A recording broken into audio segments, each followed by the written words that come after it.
Chama cha Demokrasia na Maendeleo Chadema hii leo Mei 22, 2026 kitakuwa na operesheni ya katiba mpya pamoja na Free Tundu Lissu.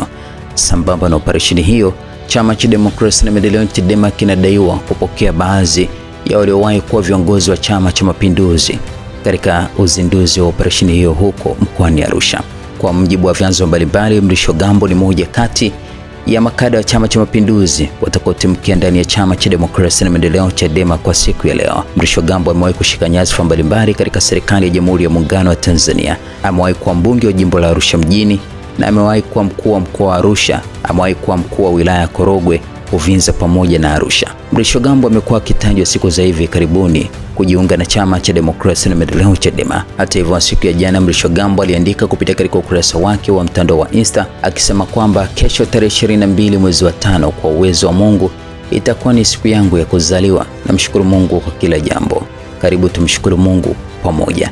Aliandika hivyo, lakini pia masaa machache yaliyopita alilaani vikali juu ya tukio madai ya kutekwa kwa mlinzi wa Tundu Antipas Lissu, ambapo pia kupitia katika ukurasa wake aliandika na kusema kwamba nimepokea kwa masikitiko makubwa tukio linalosemekana la utekaji la ndugu David Jumbe, msaidizi wa mwenyekiti wa Chadema Taifa, Mheshimiwa Tundu Antipas Lissu.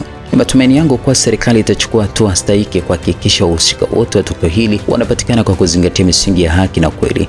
Matukio haya yanaleta hofu, kupunguza imani na kuongeza chuki kwa serikali. Katika jambo la kushangaza, mjumbe wa kamati kuu ya Chama cha Demokrasia na Maendeleo Chadema Godbless Lema katika siku mbili zilizopita aliandika katika ukurasa wake wa mtandao wa Insta akiposti picha ya Mrisho Gambo, huku akiandika maneno na kusema kwamba sawa bwana, dhambi zako zote zimekuwa cleared. Sasa Ijumaa tarehe 22 mwezi wa 5 fika relini utoe ushuhuda live na usiwe na wasiwasi, huku hakuna nyama za matambiko.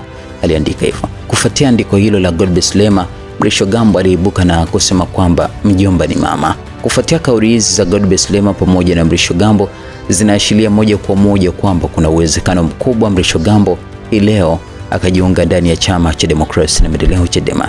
Lakini pia kuna taarifa mbalimbali ambazo zinaeleza kwamba kuna viongozi wengi kutoka ndani ya vyama vingine vya kisiasa kama Chama cha Mapinduzi pamoja na chama cha ACT Wazalendo kujiunga ndani ya Chama cha Demokrasia na Maendeleo Chadema. Zimekuwepo taarifa kwamba baadhi ya viongozi waliondoka ndani ya Chama cha Demokrasia na Maendeleo Chadema upo njiani kurejea ndani ya chama hicho.